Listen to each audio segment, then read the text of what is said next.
Hello, मेरा नाम है अभिषेक और स्वागत करता हूं आप सभी का हमारे प्यारे से प्लेटफॉर्म पे जिसका नाम है जेआर कॉलेज। तो यार कैसे हो आप सभी लोग? आई होप आप लोग एकदम बढ़िया होंगे। सही है। जैसा कि आप लोग जानते होंगे इस चैनल के ऊपर हम लोग एक नया बैच चालू किया हुआ है हमारे 11th और 12th स्टैंडर्ड के लिए। सही है। नया बैच क्यों बोल रहा हूँ? क्योंकि एक बैच ऑलरेडी हम लोग ने कंप्लीट किया था हमारा मेन चैनल पे, ठीक है, दैट इज जेआर ट्यूटोरियल्स वाले चैनल पे। तो जिस बच्चों को आगे की पढ़ाई करनी है और भी लेक्चर वीडियोस देखने, वहां पे भी सारे के सारे लेक्चर वीडियोस अवेलेबल हैं, तो आप वहां पे देख सकते हो। कुछ लेसन्स का मिस हो गया था तो उसे हम लोग इस बैच में कंप्लीट करेंगे, टेंशन बिल्कुल भी ना लो, ठीक है। तो सारे के सारे लेसन, सारे के सारे लेक्चर वीडियोस हम लोग यहाँ पे कंप्लीट कर रहे हैं। मैं आप लोग को पढ़ा रहा हूँ बायोलॉजी, आप लोग को पता ही होगा। और हम लोग ने स्टार्ट किया था हमारा 6th लेसन जिसका नाम क्या है, बायोमोलिक्यूल्स, ठीक है। 7th ऑलरेडी कंप्लीटेड है और 5th ऑलरेडी कंप्लीटेड है। ये वाला लेसन हम लोग ने मिस कर दिया था बीच में, इसलिए हम लोग ने स्टार्ट कर दिया था बायोमोलिक्यूल। बायोमोलिक्यूल क्या है मैंने आप लोग को बताया था। बायोमोलिक्यूल बच्चों वो मॉलिक्यूल्स हैं, वो केमिकल मॉलिक्यूल्स है जो एक लिविंग ऑर्गेनिज्म की बॉडी के अंदर मिलते हैं। बट हम लोग जनरली सिर्फ और सिर्फ ऑर्गेनिक कंपाउंड को ही बायोमोलिक्यूल कंसीडर कर रहे हैं यहाँ पे, ठीक है। ऑर्गेनिक इनऑर्गेनिक दो प्रकार के मॉलिक्यूल होते हैं। ऑर्गेनिक मतलब क्या? जिसके पास हाइड्रोकार्बन प्रेजेंट होंगे, ठीक है। हाइड्रोकार्बन आ गए ऑर्गेनिक के अंदर, और हाइड्रोकार्बन से अलावा जो भी मॉलिक्यूल्स होंगे, एलिमेंट्स होंगे, वो किसके अंदर आ गए? इनऑर्गेनिक से अंदर आ गए। जैसे आपका पोटेशियम, आपका सोडियम, ये सारे के सारे भी प्रेजेंट होते हैं ना हमारे बॉडी में। बट ये सारे कैसे प्रेजेंट होंगे? इनऑर्गेनिक मॉलिक्यूल्स के बॉडी में। सही है। इनऑर्गेनिक की बात हम लोग नहीं कर रहे हैं इस लेसन में। इस लेसन में हम लोग सिर्फ और सिर्फ ऑर्गेनिक मॉलिक्यूल पे ध्यान दे रहे हैं। बात समझ में आ रही है? ठीक है। तो ऑर्गेनिक मॉलिक्यूल में दो मॉलिक्यूल्स हम लोग ने कंप्लीट कर लिया है। मैंने आप लोग को प्रोटीन के बारे में पढ़ा दिया था फर्स्ट वाले लेक्चर में, और सेकंड वाले लेक्चर में मैंने आप लोगों को कार्बोहाइड्रेट के बारे में पढ़ा दिया था। That is nothing but your polysaccharide, disaccharide, trisaccharide, वो सब कुछ कंप्लीट किया था हम लोग ने लेक्चर नंबर 2 में। सही है। तो अगर आप लोग ने पहले दूसरे लेक्चर नहीं देखे हैं तो जरूर से जाके देख लेना, ये लेक्चर नंबर 3 है।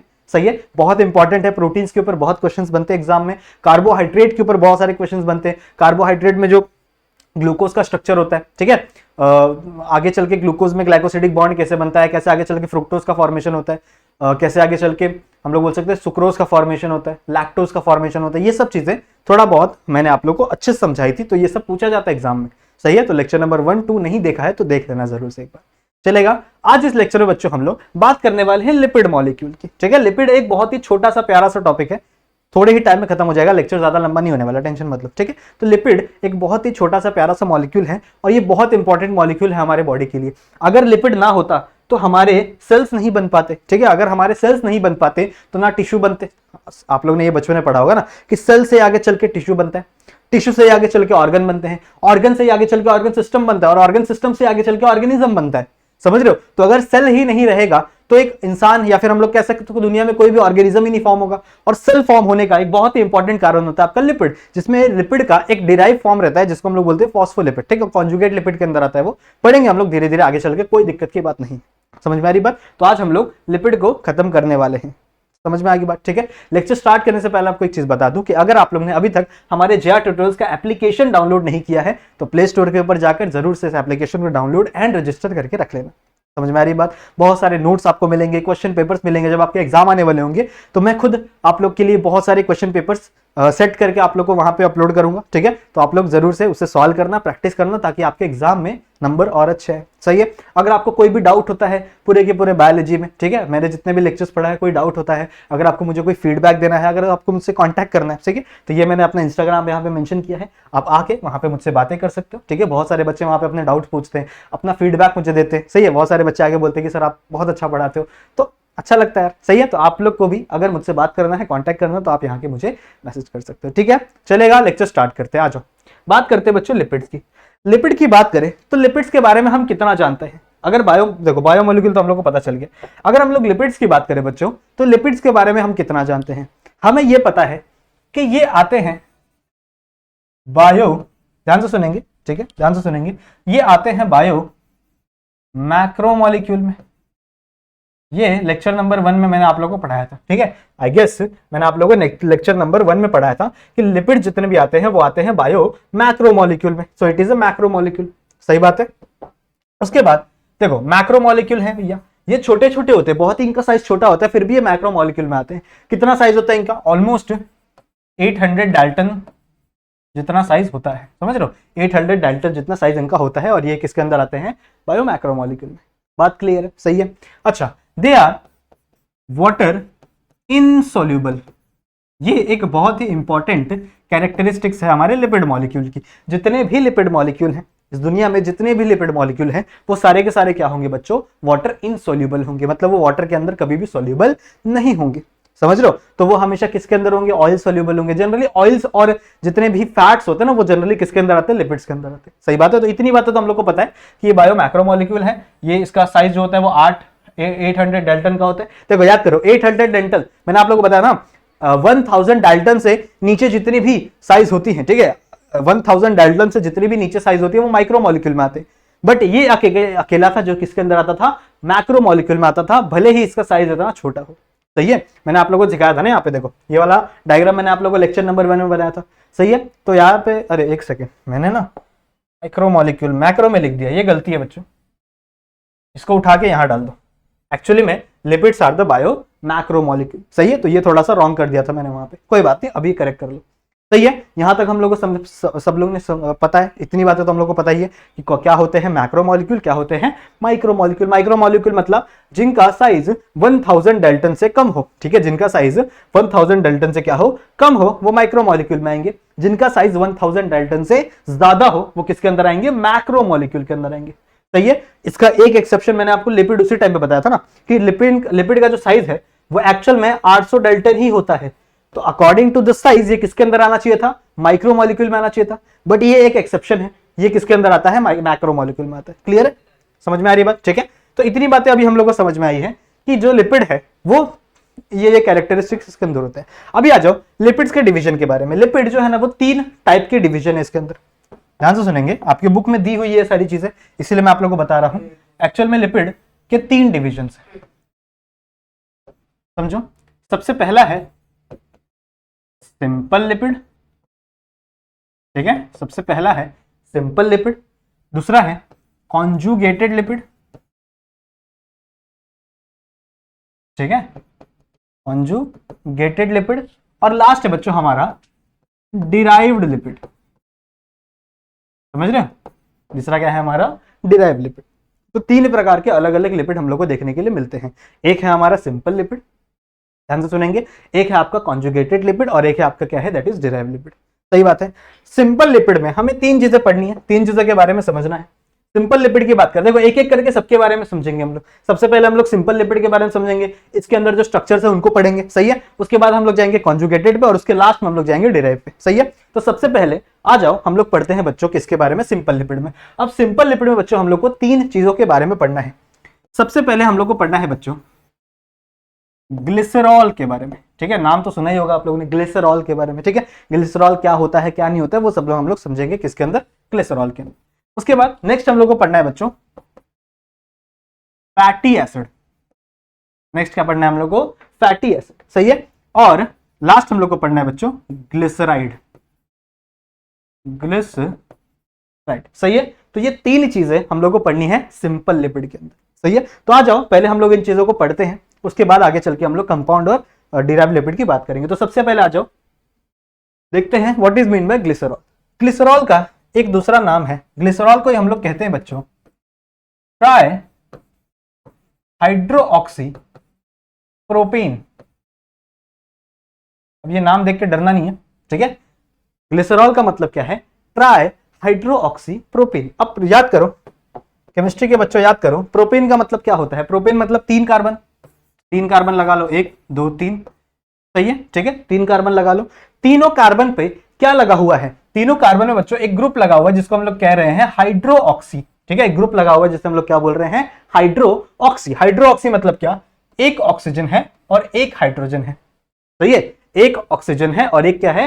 हाइड्रोजन है। इसे हम लोग क्या कहते हैं? इस ग्रुप को बच्चों हम लोग कहते हैं अल्कोहल। सही है, पढ़ा होगा ना आप लोग ने, पढ़ा होगा ना, केमिस्ट्री तो पढ़ रहे हो ना आप लोग। तो क्या नाम है इसका? Try hydroxy propane. प्रोपेन मतलब क्या? 3 कार्बन लगा दो।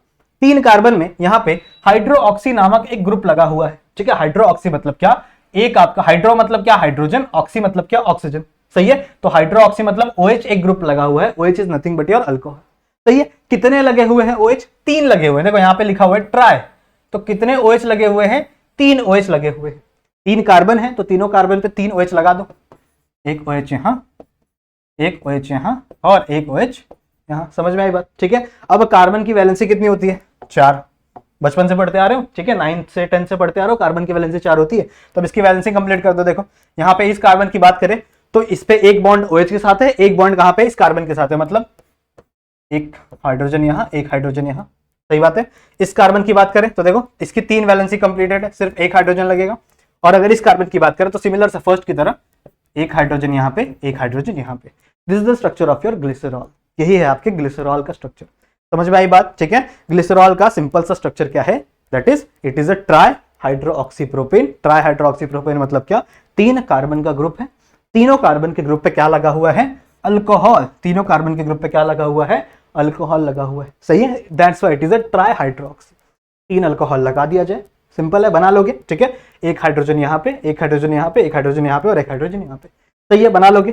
ट्राई करो एक बार, ट्राई करो मेरे साथ, वापस एक बार ट्राई करो, अपनी बुक निकालो और ट्राई करो वापस आपका ग्लिसरॉल बनाना, ग्लिसरॉल का फॉर्मेशन करना, ठीक है। तो देखो यहाँ पे क्या होगा? 3 कार्बन, तीनों कार्बन को हम लोग ने एक सिंगल बॉन्ड से अटैच किया है और यहाँ पे क्या लगा दिया है हम लोग ने? OH। तीनों पे हम लोग ने क्या लगा दिया है? OH, सही है। पहले वाले में कितने हाइड्रोजन? 2 हाइड्रोजन, तो यहाँ पे H2 लिख दो, ऐसा भी लिख सकते हो, चलेगा, ठीक है। इसके में 1 हाइड्रोजन, तो 1 हाइड्रोजन यहाँ लिख दो और यहाँ पे 2 हाइड्रोजन, तो इट इज H2। क्लियर है? So this is the structure of your glycerol. समझ में आई बात? इतना ही हम लोग को समझना है ग्लिसरॉल में, इतना ही हम लोग को देखना है बच्चों ग्लिसरॉल में। ग्लिसरॉल समझ में आ गया? ग्लिसरॉल समझ में आ गया, ठीक है, एकदम ईजी है, एकदम ईजी है। कोई डाउट यहाँ तक? कोई डाउट नहीं होना चाहिए, ठीक है। तो ग्लिसरॉल इज क्लियर, ठीक है। देखो नाम में ही देखो ग्लिसरॉल, ऑल यहाँ पे लगा ना, ओ मतलब OL मतलब अल्कोहल। अगर आप लोग ने IUPAC पढ़ा होगा या फिर कभी भी कोई कॉमन नेम भी पढ़ा होगा तो उसमें हमें हमेशा OL लगा देते। OL मतलब क्या है? It is a alcohol. अगर AL लगा होता तो यानी अल्डिहाइड, सही है। तो ऐसे कुछ हम लोग को वर्ड्स पता है ना, तो आप लोग ने अगर IUPAC पढ़ा होगा तो आप लोग को पता होगा, ठीक है। नेक्स्ट आ जाओ। Next is nothing but a fatty acid. अगला हम लोग बात करेंगे फैटी एसिड के बारे में, ठीक है। अगला simple lipid is a fatty acid. अब देखो एसिड क्या होता है? अगर हम लोग बात करें किसी भी ऑर्गेनिक मॉलिक्यूल की, तो ऑर्गेनिक मॉलिक्यूल में एसिड क्या होते हैं? ऑर्गेनिक मॉलिक्यूल में एसिड होता है बच्चों आपका COOH, ये होता है ना। This is nothing but a carboxylic acid, सही है। कुछ गलत तो नहीं बोल रहा हूं केमिस्ट्री के बच्चों? कुछ गलत तो नहीं बोल रहा हूं, ठीक है। हम लोग बायो पढ़ रहे हैं पर कोई बात नहीं, मेरे को केमिस्ट्री भी आती है। COOH is the carboxylic acid and it is the only acid in the, मतलब हम लोग बोल सकते हैं it is one of a type in the organic acid, सही है। ऑर्गेनिक एसिड का एक टाइप है। ऐसे इनऑर्गेनिक भी कई सारे एसिड्स होते हैं, जैसे HCl हो गया, HCl is a inorganic acid. फिर आपका फॉस्फोरिक एसिड हो गया, फिर आपका सल्फ्यूरिक एसिड हो गया। ये जितने भी एसिड है, फॉस्फोरिक एसिड, सल्फ्यूरिक एसिड, आपके ये सारे के सारे क्या है? इनऑर्गेनिक एसिड है। अगर मैं ऑर्गेनिक एसिड की बात करूं जिसमें हाइड्रोजन और कार्बन हो, देखो ऑर्गेनिक मतलब क्या? ऑर्गेनिक मतलब हाइड्रोकार्बन्स। जितने भी ऑर्गेनिक वर्ड है मतलब क्या? हाइड्रोकार्बन। तो देखो यहाँ पे भी एक कार्बन है, एक हाइड्रोजन है, सो इट इज अ हाइड्रोकार्बन, सही है। And it is a acid, hence it is a organic acid, सही है। इसमें आप बच्चों एक R लगा दो। देखो अब यहाँ पे कोई भी मॉलिक्यूल प्रेजेंट हो सकता है, यहाँ पे दूसरा कोई भी मॉलिक्यूल प्रेजेंट हो सकता है ना, तो यहाँ पे एक आप क्या लगा दो? R लगा दो। This is your fatty acid. इसी को हम लोग क्या कहेंगे? This is your fatty acid. समझ में आई बात, ठीक है। यही आपका क्या है? Fatty acid. क्लियर है? समझ में आ गया? समझ में आ गया, ठीक है। सो 2 टाइप के फैटी एसिड आप लोग के बुक पे दिए हुए हैं। एक है बच्चों पारमीटिक एसिड, एक second let me check the spelling, ठीक है, हाँ सही है। एक है आपका पारमेटिक एसिड। 2 एसिड के एग्जांपल दिए हुए हमारे बुक में, सही है। तो एक आपका पारमेटिक एसिड, एक है एर्केनोइक, ध्यान से स्पेलिंग, एर्केनोइडिक एसिड, ठीक है। 2 प्रकार के एसिड, 2 एग्जांपल दिए हुए, याद रख लो, नहीं रखना तो भी चलेगा, ऐसा कोई इंपॉर्टेंट नहीं, क्योंकि अभी आता नहीं एग्जाम में, सही है। तो 2 नाम दिए हुए हैं, एक है आपका पारमेटिक एसिड, एक है आपका आर्केनोइक एसिड, ठीक है। अगर मैं बात करूं, आपको सिर्फ कितना याद रखना है? एर्केनोइड जो एसिड है बच्चों, इसमें होते हैं 16 कार्बन, ठीक है। इसके अंदर कितने कार्बन होते हैं? 16 कार्बन होते हैं, ठीक है। कितने कार्बन अटैच होते हैं? 16 कार्बन अटैच होते हैं, इंक्लूडिंग दिस कार्बोक्सिलिक एसिड। ये वाला कार्बन इंक्लूड करके, ये वाला कार्बन इंक्लूड करके कितने कार्बन होते हैं? दैट इज आपके 16 कार्बन। स्ट्रक्चर कैसे होगा? अगर मैं स्ट्रक्चर बनाने की कोशिश करूं तो कुछ ऐसा स्ट्रक्चर होगा। सबसे पहला CH3, सही है। फिर दूसरा आ जाएगा ऐसे CH2। अब बहुत सारे CH2 अटैच होंगे, बहुत सारे से CH2 अटैच होंगे। तो क्या मैं ऐसे कर सकता हूं? इसको ऐसे लगा के यहां लिख दूं 14, ठीक है, यहाँ CH2 में लिख दूं 14 और यहाँ लिख दूं COOH। अब कार्बन को जरा काउंट करो, क्या 16 हो रहे हैं? बिल्कुल हो रहे हैं, देखो ध्यान से। एक कार्बन यहाँ पे है आपका, एक कार्बन यहाँ पे है, यहाँ पे 14 कार्बन है, मतलब टोटल कितने हो गए? 15। और 15 के साथ इसका भी कार्बन काउंट करना है अपने को। ये जो एसिड है, ठीक है, इसका भी कार्बन काउंट होता है। अगर आपको कोई बोल रहा है इसका कार्बन काउंट नहीं होता तो वो गलत है। एक्चुअल में इस एसिड वाला कार्बन को भी हम लोग क्या करेंगे? काउंट करेंगे। समझ में आ रही बात? ठीक है, तो टोटल कितने हो गए? 16। तो 16 कार्बन वाले एसिड को हम लोग क्या बोलेंगे? पारमेटिक एसिड। एर्कोनॉइडिक एसिड कितना होता है भैया? इसके अंदर होते हैं टोटल 20 कार्बन। ठीक है, इसके अंदर कितने कार्बन होते हैं? 20 कार्बन होते हैं। तो क्या मैं इसको ऐसे लिख सकता हूं? CH3, ठीक है, CH2 कितने हो जाएंगे? यहाँ पे 18 लिख दो और यहाँ पे आपका अटैच कर दो COO। समझ में आ रही बात? ठीक है, यहाँ पे अटैच कर दो COH। तो इट इज अ आर्किमेड एसिड जिसके अंदर कितने कार्बन है? 20 कार्बन है। तो 18 कार्बन यहाँ पे, इट इज 19 एंड ये आपका क्या हो गया? 20। समझ में आ रही बात? अब आपके जो फैटी एसिड है बच्चों, वो दो प्रकार के होते हैं। अगर मैं बात करूं, बहुत सिंपल है, देखो एकदम इजी टॉपिक है। आपके जो लिपिड्स है बहुत इजी टॉपिक है, ज्यादा कुछ हार्ड नहीं है। आपके फैटी एसिड हमें दो प्रकार के लिए देखने के लिए मिलते हैं। एक होता है अनसैचुरेटेड फैटी एसिड, ध्यान से सुनेंगे, या फिर पहले सैचुरेटेड लिख दे। एक है आपका सैचुरेटेड फैटी एसिड, सही है, और एक होता है अनसैचुरेटेड फैटी एसिड। ध्यान से सुनेंगे, ठीक है। एक है आपका सैचुरेटेड फैटी एसिड, एक है अनसैचुरेटेड फैटी एसिड। क्या है इसका मतलब? अगर आप लोग ने ऑर्गेनिक केमिस्ट्री पढ़ी है, आप लोग को थोड़ी सी ऑर्गेनिक केमिस्ट्री, तो आपको पता होगा सैचुरेटेड मतलब क्या। सैचुरेटेड मतलब जिसके अंदर कोई भी डबल बॉन्ड या सिंगल बॉन्ड प्रेजेंट ना हो। ऐसा स्ट्रक्चर, ऐसा कंपाउंड जिसके अंदर कोई भी डबल बॉन्ड या सिंगल बॉन्ड प्रेजेंट ना हो, वहां पे सैचुरेशन आ गई है हाइड्रोजन के थ्रू। मतलब जितने भी बॉन्ड्स है वहां पे हाइड्रोजन से अटैच है। कार्बन के जो भी खाली हुई बॉन्ड है वो किससे अटैच है? हाइड्रोजन से अटैच है। कार्बन और कार्बन के बीच में कभी भी डबल बॉन्ड और सिंगल बॉन्ड नहीं बनेगा। तो अगर मैं बात करूं सैचुरेटेड की, तो can I right single bonded fatty acid. Single bonded fatty acid, F मतलब फैटी एसिड, सही है, थोड़ा सा शॉर्ट फॉर्म में लिख दो। तो सैचुरेटेड फैटी एसिड मतलब क्या? Saturated fatty acid are the single bonded fatty acid. ठीक है, ऐसे फैटी एसिड से जो क्या है? सिंगल बॉन्डेड है, जिसके अंदर सिंगल बॉन्ड प्रेजेंट होगा थ्रू आउट द स्ट्रक्चर, जिसमें carbon to carbon double bond या ट्रिपल बॉन्ड प्रेजेंट नहीं होगा, सिर्फ और सिर्फ सिंगल बॉन्डेड होगा। वही अनसैचुरेटेड की बात करें तो हम लोग को पता है केमिस्ट्री में हम लोग पढ़ते हैं ना, अनसैचुरेटेड मतलब क्या? जहां पे डबल बॉन्ड या ट्रिपल बॉन्ड प्रेजेंट हो। ठीक है, तो अगर डबल बॉन्ड और ट्रिपल बॉन्ड प्रेजेंट होगा, ठीक है, तो हम लोग ऐसे लिख देते हैं डबल बॉन्डेड और ट्रिपल बॉन्डेड फैटी एसिड। सही है, डबल बॉन्डेड और ट्रिपल बॉन्डेड फैटी एसिड को हम लोग क्या कहेंगे? Unsaturated fatty acid. क्लियर है? इतना ही हम लोग को पढ़ना है, इसमें कोई एग्जांपल भी आप लोग को लर्न नहीं करना। सिर्फ इसके दो टाइप्स पता होने चाहिए। समझ में आ गया क्या है दो टाइप्स? देख लो एक बार वापस, अगर नहीं समझाए तो ध्यान से देखो। ठीक है, क्या हुआ यहाँ पे? आपके फैटी एसिड दो प्रकार के हैं, एक है saturated fatty acid and another one is unsaturated fatty acid. Saturated मतलब क्या? जहां पे सैचुरेशन आ चुकी है, वहां पे जितने भी कार्बन है जो कि खाली पड़े थे वो हाइड्रोजन से सैचुरेट हो चुके हैं। तो इसका मतलब क्या है कि इनके अंदर कभी भी डबल बॉन्ड और ट्रिपल बॉन्ड प्रेजेंट नहीं होगा। इनमें हमेशा क्या प्रेजेंट होगा? सिंगल बॉन्ड प्रेजेंट होगा। Always they have single bond. सही है, तो these are also known as single bonded fatty acid. Clear है? इनको हम लोग क्या बोलते हैं? Single bonded fatty acid. Clear है? वहीं अगर हम लोग अनसैचुरेटेड की बात करें तो अनसैचुरेटेड में सैचुरेशन नहीं आई हुई है, तो यहां पे डबल बॉन्ड भी हो सकता है और यहां पे ट्रिपल बॉन्ड भी हो सकता है। तो they can be double bonded fatty acid और they can be triple bonded fatty acid. सही है, आपके टेक्स्ट बुक में ऐसा डायग्राम दिखाया हुआ है। एक कार्बन है, कार्बन टू कार्बन ऐसे लंबी सी चेन है, ऐसे लंबी सी चेन है, सही है, और लास्ट में यहाँ पे COOH है।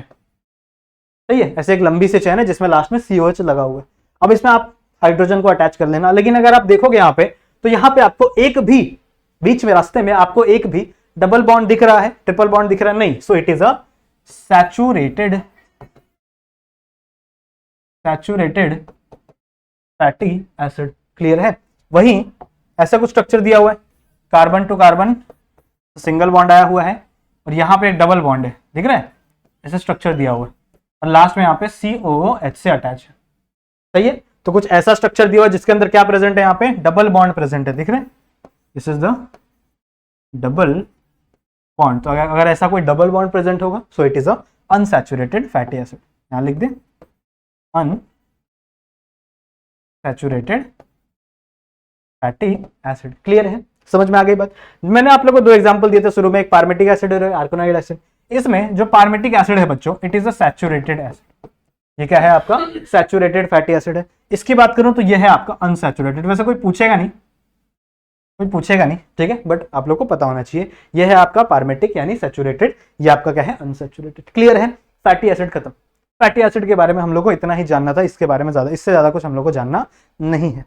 क्लियर है, आ जाओ नेक्स्ट आ जाओ, कहां गया, हाँ नेक्स्ट है बच्चों ग्लिसराइड। ठीक है, ग्लिसराइड की अगर हम लोग बात करें, so this are the esters. ठीक है, ये क्या है, these are the esters of glycerol, ऐसा हम लोग लिख सकते हैं। कहां लिखें, यहां पे लिख देते हैं, these are the esters of glycerol. Glycerol आप लोग को पता है, ग्लिसरॉल के ही ईस्टर्स हैं। ठीक है, ग्लिसरॉल के ही क्या है, ईस्टर्स है। ईस्टर क्या होता है, कभी नाम सुना है? अगर आप लोगों ने ऑर्गेनिक केमिस्ट्री थोड़ी सी भी पढ़ी होगी तो आप लोगों ने ईस्टर का नाम सुना होगा। ईस्टर का जो फंक्शनल ग्रुप है वो कुछ इस तरीके से होता है, आर मतलब कोई भी alkyl group, C double bond O। सही है, यहाँ पे O एंड यहाँ पे क्या आता है, R डैश। सही है, R डैश सेम भी हो सकता है और R डैश अलग भी हो सकता है, मतलब कोई भी अल्काइल ग्रुप अलग भी हो सकता है, अल्काइल ग्रुप सेम भी हो सकता है। क्लियर है, समझ में आ रही बात? ठीक है, so this is the Easter. ये क्या है आपका ईस्टर मॉलिक्यूल। इतनी बातें क्लियर है? ठीक है, ईस्टर के बारे में हम लोग क्या पता है, अगर आप अल्कोहल का स्ट्रक्चर देखो, अगर आप अल्कोहल का स्ट्रक्चर देखो, सॉरी एसिड का स्ट्रक्चर देखो, तो कुछ ऐसा होता है, COOH। एसिड मतलब क्या है, C डबल बॉन्ड हो और यहाँ पे एक OH ग्रुप लगा होता है। सही है, so this is the acid and this is Easter. अगर आप दोनों में डिफरेंस देखो तो दोनों में डिफरेंस सिर्फ एक H का है। अगर यहाँ पे इस H को हटा के आप एक R लगा दो, H को हटा के आप एक अल्काइल ग्रुप को अटैच कर दो, तो हम लोग क्या कह सकते हैं, ये क्या बन गया है आपका, ईस्टर बन गया। सही बात है, this is the carboxylic acid.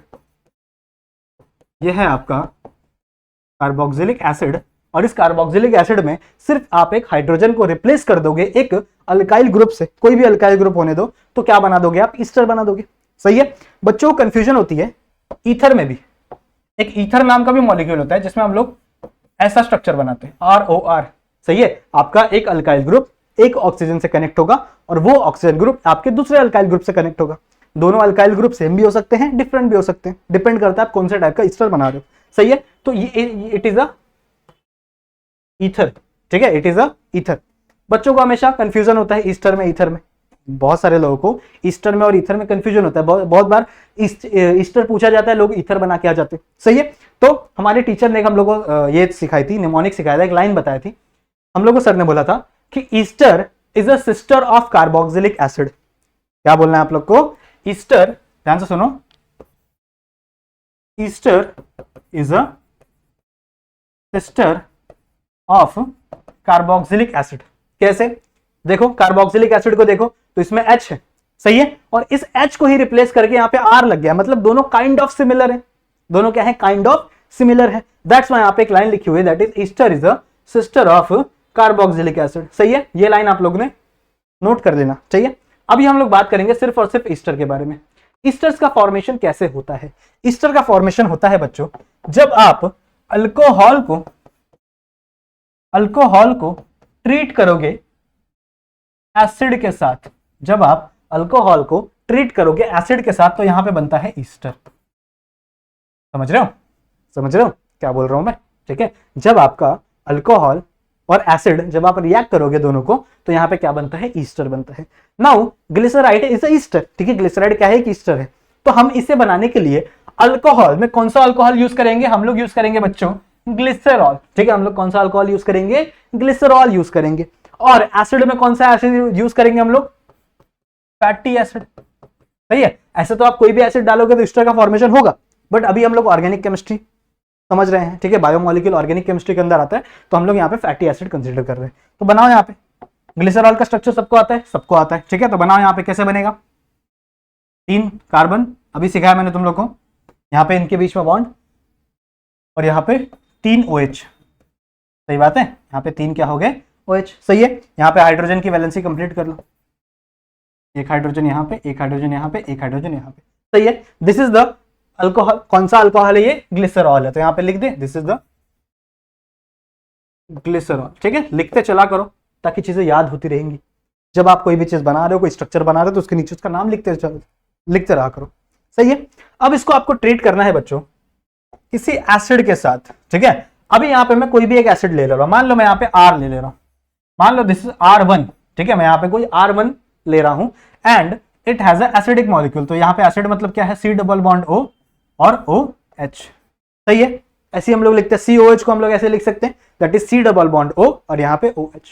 अब होगा क्या, यहाँ पे होगा हाइड्रोलिसिस, समझ रहे हो, यहाँ पे क्या होगा, हाइड्रोलिसिस, मतलब इधर से H और इधर से OH, एसिड से हमेशा OH निकलेगा, आपके इस अल्कोहल से हमेशा H निकलेगा, तो H और यहाँ पे OH ये रिएक्शन में निकलेंगे और यहाँ पे क्या बना लेंगे, H2O बना लेंगे। H2O is nothing but a water molecule, सही है।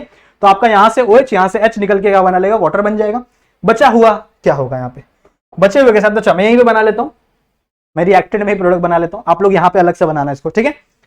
तो यहाँ पे क्या हो जाएगा, इसको काटो, यहाँ पे H और OH चला गया और इनके बीच में बच्चों एक बॉन्ड बन जाएगा, इनके बीच में क्या बन जाएगा, एक बॉन्ड बन जाएगा। अब आप लोग देखोगे तो दिस इज द ईस्टर, ये क्या है आपका ईस्टर है, कैसे देखो, दिस इज R, ठीक है, ये R आपका, फिर यहाँ पे क्या है C, this is C double bond O, ये वाला ग्रुप हो गया, फिर इसके बाद यहाँ पे O और यहाँ पे एक दूसरा R, दिख रहा है। So this is your Easter molecule, समझा।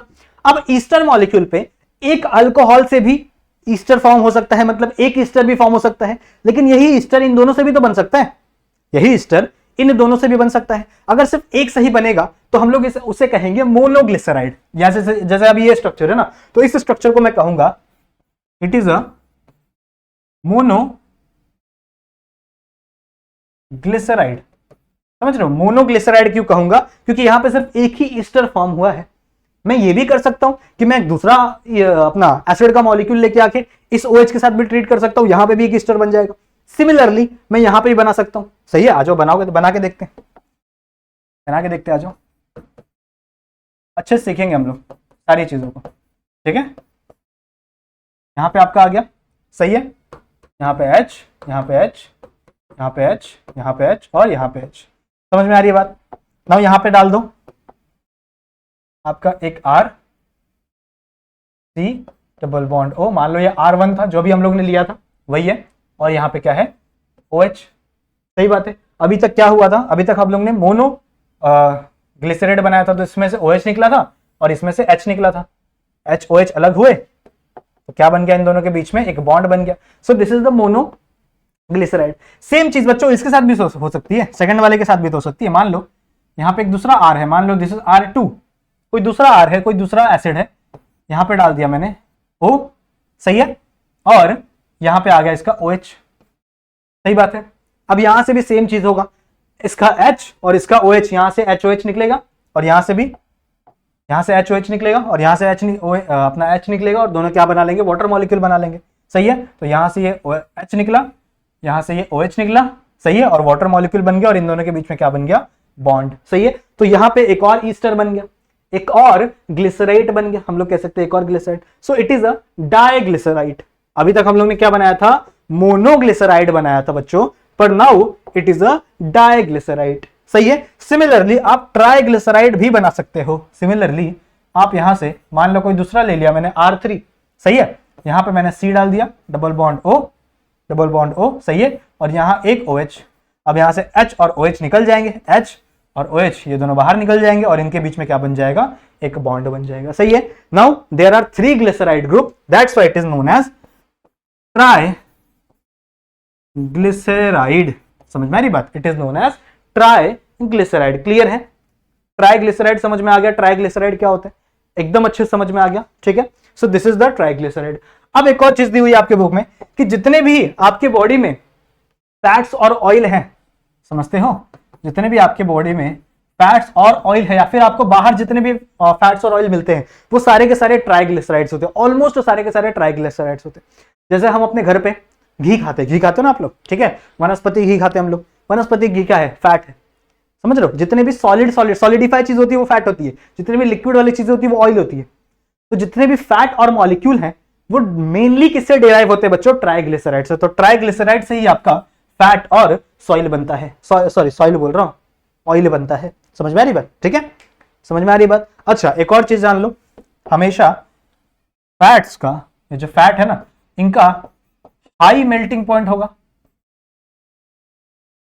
हमेशा फैट्स का हाई मेल्टिंग पॉइंट होता है और इनका हमेशा लो मेल्टिंग पॉइंट होगा। बॉइलिंग पॉइंट की बात नहीं करेंगे हम लोग, सिर्फ मेल्टिंग पॉइंट की बात। समझ रहे हो? ये भी डाटा अपने दिमाग में थोड़ा सा स्टोर करके रख लो, ठीक है। फैट्स और ऑयल की बात कर रहे हैं हम लोग, जिसमें से फैट का मेल्टिंग पॉइंट ज्यादा होता है as compared to them, and oil का मेल्टिंग पॉइंट क्या होता है? कम होता है। समझ में आई बात? ठीक है। और फैट्स और ऑयल ज्यादातर क्या होते हैं? ट्राइग्लिसराइड ही होते हैं। जितने भी ट्राइग्लिसराइड्स हैं वो आपको फैट और ऑयल के फॉर्म में मिलेंगे। जैसे मैंने अभी आप लोगों को बताया, जो घी होता है हमारे घर पे, सही है, महीनों में एक डब्बा घी खा जाते हैं लोग, तो it is nothing but a fat. और ये किससे बना हुआ है? आपके ट्राइग्लिसराइड से बना है। ट्राइग्लिसराइड समझ में आ गया? ग्लिसराइड समझ में आ गया क्या होता है? हाँ, ग्लिसराइड समझ में आ गया क्या होता है? ग्लिसराइड इज नथिंग बट एक आपका अल्कोहल है, एक आपका एसिड है, और इन दोनों को मिलकर क्या बन गया है? आपका ईस्टर बन गया है। यहां तक समझ में आ गया? यहां तो कोई डाउट नहीं होगा, कोई भी डाउट। चलो नेक्स्ट चलते हैं अपने कॉन्जुगेट लिपिड पे, ठीक है। नेक्स्ट अपने चलते हैं बच्चों कॉन्जुगेट लिपिड पे। कहां गया? हाँ, ये हमारी क्लासिफिकेशन थी, ठीक है, हम लोग क्लासिफिकेशन पढ़ रहे थे। And next is our conjugate lipid. Now what is mean by conjugate lipid? Conjugate lipid बच्चों उन्हें कहा जाता है जिसमें लिपिड और एक नॉन लिपिड पार्ट लग जाए, ठीक है। मान लो एक आपका लिपिड पार्ट है, सही है, एक आपका लिपिड पार्ट है, और इस लिपिड पार्ट में हम लोग एक दूसरा पार्ट डाल दे, दैट इज नॉन लिपिड, जो लिपिड नहीं है। समझ रहे हो? जो लिपिड नहीं है उसे हम लोग अटैच कर दे। मान लो अगर कोई प्रोटीन अटैच हो जाए एक लिपिड के साथ में, प्रोटीन आर नॉट लिपिड्स, अगर प्रोटीन अटैच हो जाए किसी लिपिड्स के साथ तो उसे हम लोग कहेंगे लिपोप्रोटीन। समझ रहे हो? उसे हम लोग क्या कहेंगे? लिपोप्रोटीन कहेंगे। अगर मान लो कोई ग्लूकोज अटैच हो जाए किसी लिपिड के साथ तो उसे हम लोग क्या कहेंगे? इट इज अ ग्लाइकोलिपिड, उसे हम लोग कहेंगे ग्लाइकोलिपिड, ठीक है। ग्लाइको वर्ड हमेशा हम लोग ग्लूकोज के लिए यूज करते हैं। अगर मान लो कोई फास्फोरस ग्रुप अटैच हो जाए, मान लो एक फास्फोरस ग्रुप था फास्फोरिक एसिड का, और वो अटैच हो गया किसके? आपके लिपिड से, सही है, तो उसे हम लोग कहेंगे बच्चों फॉस्फोलिपिड। उसे हम लोग क्या कहेंगे? It is nothing but your phospholipid. Clear है? समझ में आ रही है बात? अच्छा, हमें पढ़ना कौन सा है? हमें पढ़ना सिर्फ एक ही है, हमें पढ़ना सिर्फ इस फॉस्फोलिपिड को, ठीक है। समझ में आ रही बात? सिर्फ इस फॉस्फोलिपिड को हमें डिटेल में पढ़ना है। इसका स्ट्रक्चर कैसा होगा, क्या होगा, क्या नहीं होगा, वही हम लोग को पढ़ना है। समझ में आ रही है बात? यहां तक चीज समझ में आई? जितना चीजें मैंने अभी तक पढ़ा आप लोगों को समझ में आ गया? ठीक है, चलो आ जाओ। कहां गया अपना डिराइव लिपिड? आ जाओ आ जाओ आ जाओ आ जाओ। हाँ, conjugate lipid, sorry, conjugate lipid हम लोग ने स्टार्ट किया। कॉन्जुगेट लिपिड मतलब अभी मैंने आप लोगों को बताया जिसमें आपके लिपिड का एक पार्ट होगा, सही है, और साथ ही साथ एक नॉन लिपिड पार्ट लगा होगा, ठीक है। एक आपके लिपिड का पार्ट और एक आपके नॉन लिपिड पार्ट जिसमें लिपिड नहीं है। सही बात है? सही बात है। अब इसका एक बेस्ट एग्जांपल है बच्चों आपका फॉस्फोलिपिड। फॉस्फोलिपिड, ठीक है। फॉस्फोलिपिड एक बहुत ही मेन पार्ट है आपके इसका, ठीक है। अब होता क्या है, देखो, अगर मैं फॉस्फोलिपिड की बात करूं, फॉस्फोलिपिड का एक्चुअल में स्ट्रक्चर दिया नहीं हुआ है, बट मैं आप लोगों को बताता हूं कैसे स्ट्रक्चर होता है। फॉस्फोलिपिड में आपके ग्लिसराइड हम लोग ने पढ़ा, ठीक है, तो इसमें भी ग्लिसराइड ही होता है, बट ग्लिसराइड में दो ही ईस्टर के मॉलिक्यूल फॉर्म होते हैं, और जो नीचे वाला जो मॉलिक्यूल होता है ना अल्कोहल का, उस पे आपका फॉस्फेट ग्रुप लग जाता है। समझ में आ रहा है? इस पे आपकी क्या लग जाता है? फॉस्फेट ग्रुप, ठीक है। आ जाओ बात करते हैं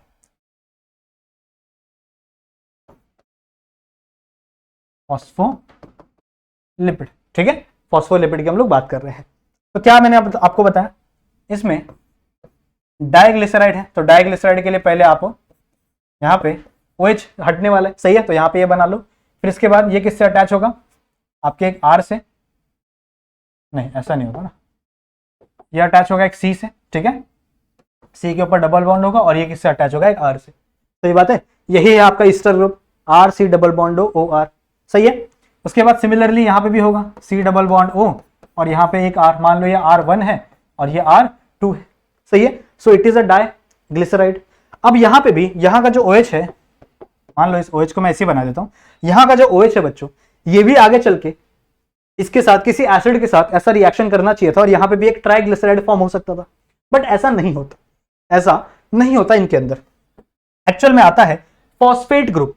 फॉस्फेट ग्रुप में हम लोग यूज करेंगे बच्चों फॉस्फोरिक एसिड, ठीक है। फॉस्फोरिक एसिड का फॉर्मूला है H3PO4, ठीक है, H3PO4। इसका स्ट्रक्चर कैसे बनाते हैं, जिनको नहीं पता बता रहा हूं, देखो इसका स्ट्रक्चर कैसे बनाते हैं, बीच में एक P लिखो, 4 ऑक्सीजन है तो 4 ऑक्सीजन यहां लगा दो, एक ऑक्सीजन यहां, एक ऑक्सीजन यहां, एक ऑक्सीजन यहां, एक ऑक्सीजन यहां, सही है। 4 ऑक्सीजन है, कितने हाइड्रोजन है, 3 हाइड्रोजन है, तो एक हाइड्रोजन यहां, सबको एक एक हाइड्रोजन दे दो, एक हाइड्रोजन यहां, 3 और हाइड्रोजन हो गए, बचा हुआ एक ऑक्सीजन है, तो इसके ऊपर क्या लगा दो, डबल बॉन्ड लगा दो, समझ रहे हो। सो this is the structure of your phosphoric acid, clear है। अब होता क्या है, फॉस्फोरिक एसिड आके रिएक्ट कर जाता है इसके साथ, ठीक है, आपका जो फॉस्फोरिक एसिड है वो आके रिएक्ट कर जाएगा इसके साथ। सिमिलरली यहां पे बना देता हूं मैं, this is the phosphoric acid, बनाने का स्ट्रक्चर मैंने अभी आप लोगों को बता दिया, ठीक है। This is the phosphoric acid, होगा कुछ नहीं, एसिड है तो एसिड अपना OH निकाल देगा, तो दिस OH इज रिमूव्ड, ये OH रिमूव हो जाएगा, ये H रिमूव हो जाएगा, वाटर बाहर निकल जाएगा और यहाँ पे क्या लग जाएगा, एक बॉन्ड लग जाएगा, ठीक है, यहाँ पे क्या लग जाएगा, एक बॉन्ड अटैच हो जाएगा, क्लियर है।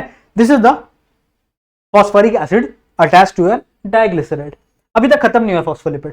फॉस्फोलिपिड में बच्चों एक चीज और बची हुई है, आपका ये H, आपका जो H है वो आप रिमूव होगा और ये ऑक्सीजन एक और कंपाउंड से अटैच होगा। कौन सा कंपाउंड है ये, इट इज अ C, ध्यान से सुनेंगे, C single bond, C single bond N, देखो C मतलब कार्बन, N मतलब नाइट्रोजन, सही है। तो यहाँ पे 2 कार्बन है, एक नाइट्रोजन है और इस एक नाइट्रोजन पे 3 कार्बन और अटैच है, समझ रहे हो, एक नाइट्रोजन पे 3 कार्बन और अटैच है। इसको थोड़ा अच्छे से बनाते हैं, समझ रहे हो, ऐसा कुछ स्ट्रक्चर है।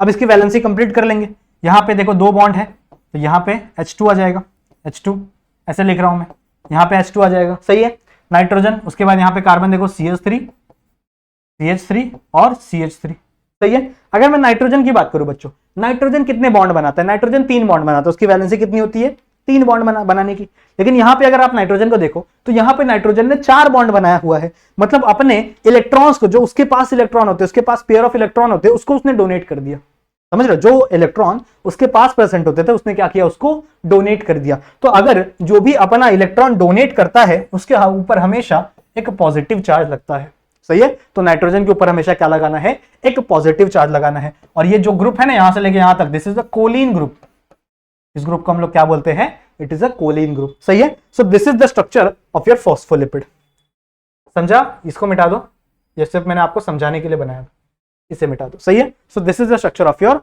फॉस्फोलिपिड, सही है। अब फॉस्फोलिपिड एक बहुत इंपॉर्टेंट मॉलिक्यूल है।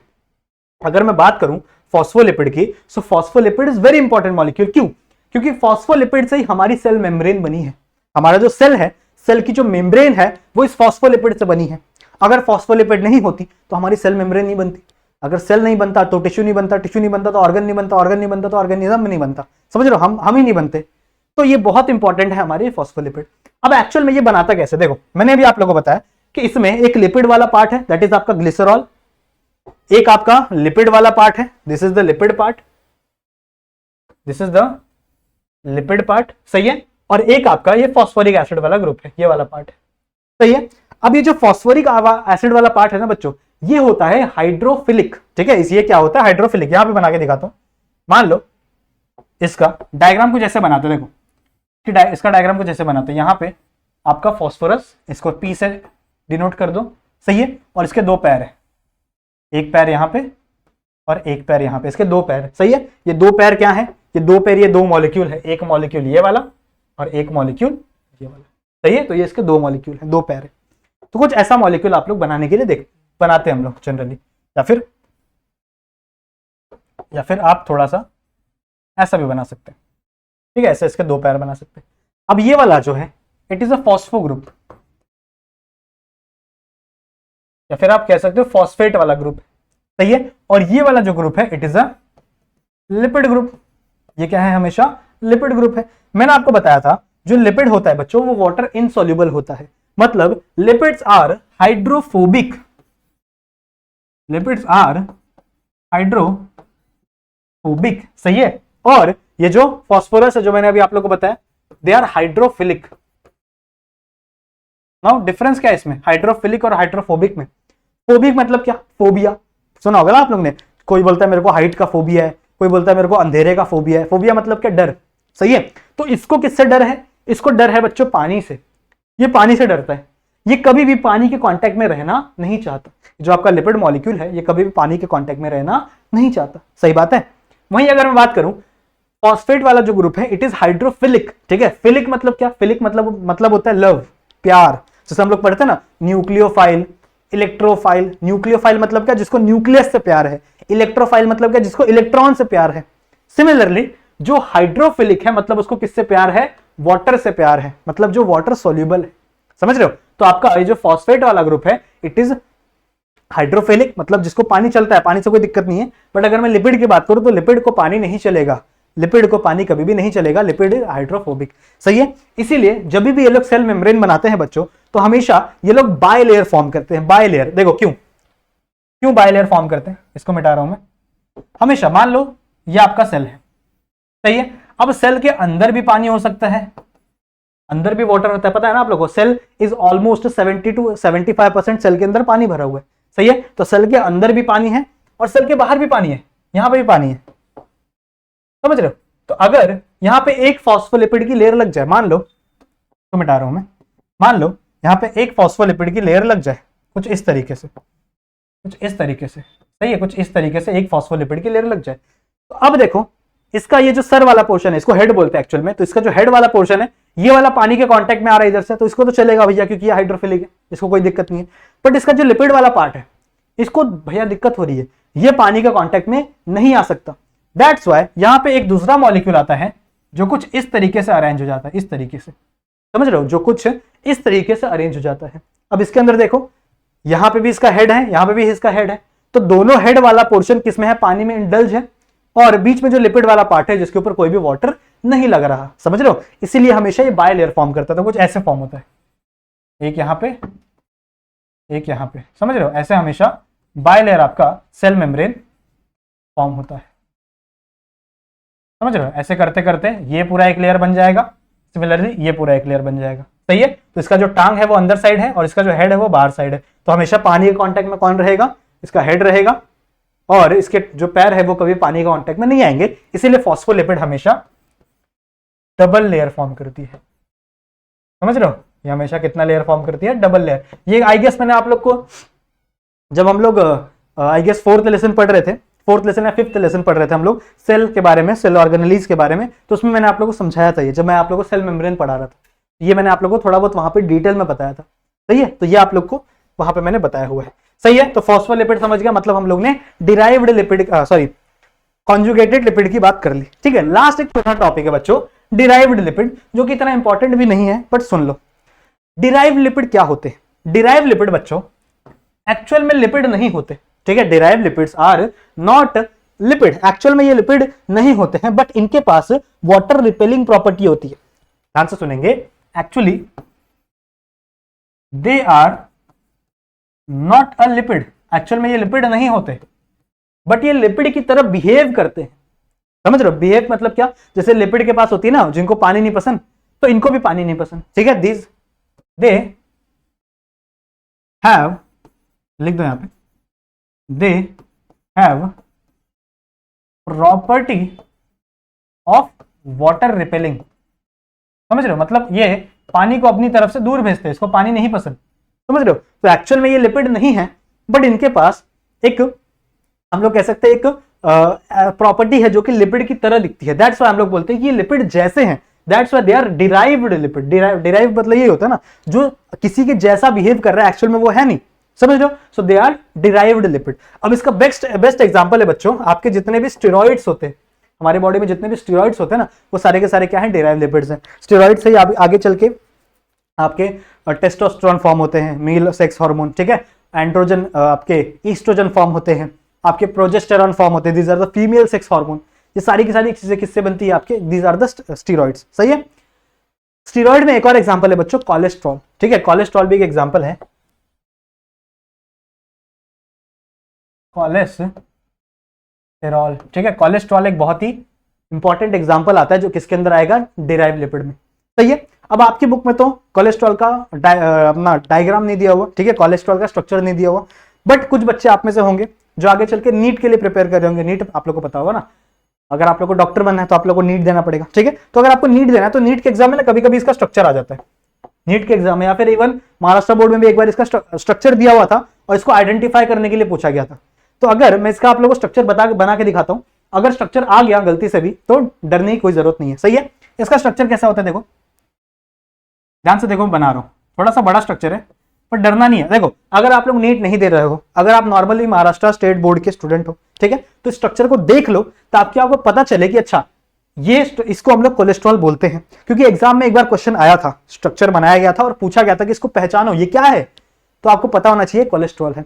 अगर आप नीट दे रहे हो तो आपको ये स्ट्रक्चर बनाना आना चाहिए, सही है। तो देखो बना रहा हूं मैं, 2 हेक्सागोन है, हेक्सागोन समझते हो, 6 मेंबर रिंग वाले स्ट्रक्चर है, 2 हेक्सागोन है, सही है। अब इस हेक्सागोन के ऊपर ये वाला देख रहे हो, ये वाला हेक्सागोन देख रहे हो, एक काम करते हैं इसको थोड़ा साइड कर देते हैं क्योंकि यहां मुझे जरूरत पड़ेगी।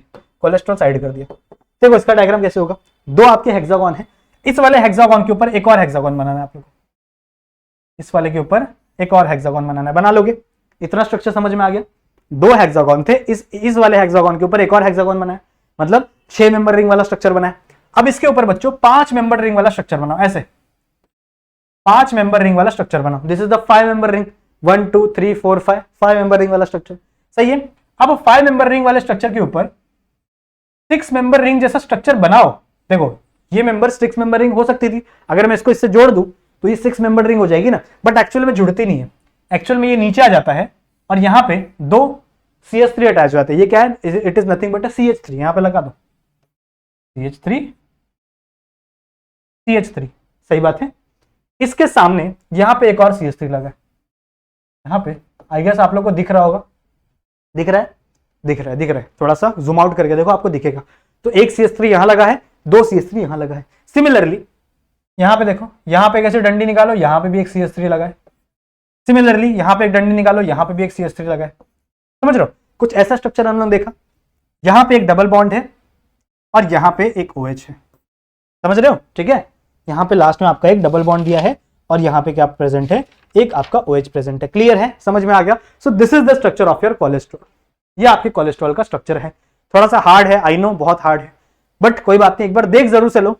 बोर्ड का एग्जाम अगर आप देख रहे हो तो इसे देख लेना, क्योंकि कभी कभी क्वेश्चन, एक बार क्वेश्चन आया था कि ये फोटो दिया हुआ था और बोला था आइडेंटिफाई करो इसको, और अगर आप नीट के हो तो आपको बनाना आना चाहिए क्योंकि NCERT में दिया हुआ है ये, सही है, बोर्ड नीट में आता है एग्जाम।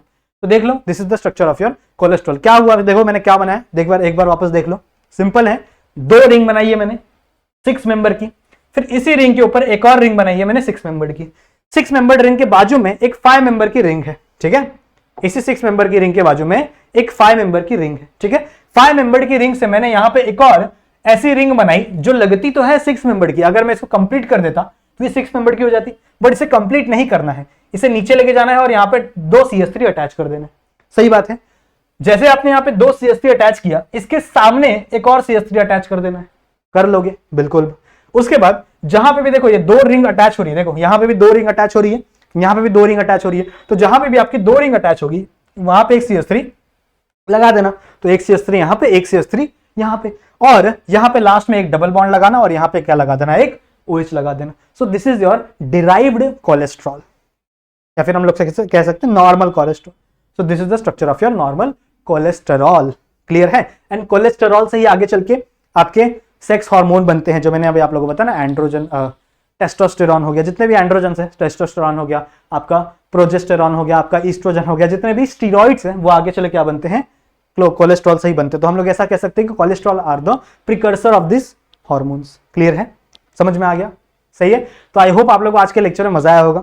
लिपिड्स हम लोग ने कंप्लीट कर दिया है। नेक्स्ट लेक्चर से हम लोग शायद न्यूक्लिक एसिड शुरू करेंगे, डीएनए आरएनए के बारे में बात करना, सही है। सो आई होप आप लोगों को मजा आया होगा इस लेक्चर में। लेक्चर अच्छा लगा है, पसंद आया है तो लेक्चर को लाइक जरूर से कर देना, अच्छे अच्छे कमेंट्स कर देना, सही है। कोई डाउट हो तो इंस्टाग्राम पे आ जाओ, कोई दिक्कत की बात नहीं है, आपके डाउट वहां पे क्लियर हो जाएंगे। क्लियर है? सो मिलते हैं नेक्स्ट वाले वीडियो में, तब तक के लिए कीप स्टडीइंग।